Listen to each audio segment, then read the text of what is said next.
ನಮ್ಮ ಬಾಲಕಿಯರ ಸರ್ಕಾರಿ ಪದವಿ ಪೂರ್ವ ಕಾಲೇಜು ಜಮಖಂಡಿಯಲ್ಲಿ ಇಂದು ಅಣಕು ಸಂಸತ್ತು ನಡೆಸಲಾಯಿತು. ಚುನಾವಣೆಗೆ ಸಂಬಂಧಿಸಿದ ಹಾಗೆ ಮಾನ್ಯ ಪ್ರಾಚಾರ್ಯರು SR ನಾಯ್ಕೋಡಿ ಇವರು ಮುಖ್ಯ ಚುನಾವಣಾ ಆಯುಕ್ತರಾಗಿ ಸೇವೆಯನ್ನು ಸಲ್ಲಿಸಿದರು. ಇದರೊಳಗೆ ಅದೇ ರೀತಿಯಾಗಿ ಪ್ರಿಸೈಡಿಂಗ್ ಆಫೀಸರ್ ಆಗಿ SJ ನಾಯ್ಕ್ ಅವರು ಶ್ರೀಮತಿಯವರು SJ ನಾಯ್ಕ್ ಇವರು ಮಾಡಿದರು. ಇನ್ನು ಇದು polling officer 1 Shrimati MS Jadhav. ಆಮೇಲೆ ಪೋಲಿಂಗ್ ಆಫೀಸರ್ 2ಗೆ ಸಂಬಂಧಿಸಿದ ಹಾಗೆ ಮಡ್ಡಿ ಸರ್. ಆಮೇಲೆ 3rd ಪೋಲಿಂಗ್ ಆಫೀಸರ್ ಆಗಿ ಯಾರಪ್ಪ ಅಂತಂದ್ರೆ ಶ್ರೀಮತಿ PS ವಿಟೇಕರ್ ಇವರು ಕಾರ್ಯನಿರ್ವಹಿಸಿದರು.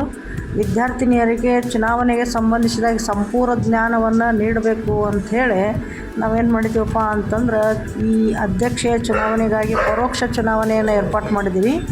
ಇಲ್ಲೇ ಪ್ರತಿ ವರ್ಗದ ವಿದ್ಯಾರ್ಥಿನಿ ಅದರಲ್ಲೂ ವಿಶೇಷತಃ ಪ್ರತಿನಿಧಿಗಳು ಏನು ಮಾಡಿದ್ರಪ್ಪ ಅಂತಂದ್ರೆ ಇದರಲ್ಲಿ ಮತವನ್ನು ಚಲಾಯಿಸಿದರು. ಭಾಳ ಖುಷಿಪಟ್ಟರು. ಎಷ್ಟು ಚೆನ್ನಾಗಿ ಸಾಲಾಗಿ ನಿಂತುಕೊಂಡು ಅವ್ರದ್ದೇ ಆದಂಥ ID ಕಾರ್ಡ್ ಆಮೇಲೆ ಆಧಾರ್ ಕಾರ್ಡ್ ತೋರಿಸಿ ಒಳಗಡೆ ಬಂದು ತಮ್ಮ ಮತವನ್ನು ಭಾಳ ಖುಷಿಯಿಂದ ಸಂತೋಷದಿಂದ ಹಾಕಿದರು. ಆಮೇಲೆ ಆಯ್ಕೆ ಆದಂಥ ಅಭ್ಯರ್ಥಿಗಳಿಗೆ ಏನು ಮಾಡಿದ್ರಪ್ಪ ಅಂತಂದ್ರೆ ಅಭಿನಂದನೆಗಳನ್ನು ಸಲ್ಲಿಸಿದ್ದಾರೆ. ನೋಡಿರಿ ಎಷ್ಟು ಚೆನ್ನಾಗಿ ಇಲ್ಲೇ ವೋಟ್ ಹಾಕಿದ್ದಾರೆ.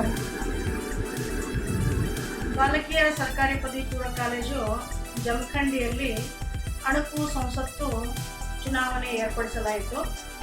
ಇವತ್ತು ಆಯ್ಕೆಯಾದಂತಹ ಅಭ್ಯರ್ಥಿಗಳು ಅದರಲ್ಲಿ ಕಾಲೇಜಿನ ಅಧ್ಯಕ್ಷೆಯಾಗಿ ಜ್ಯೋತಿ ಕಲ್ಯಾಣಿ ಇವರು ಆಯ್ಕೆಯಾಗಿದ್ದಾರೆ.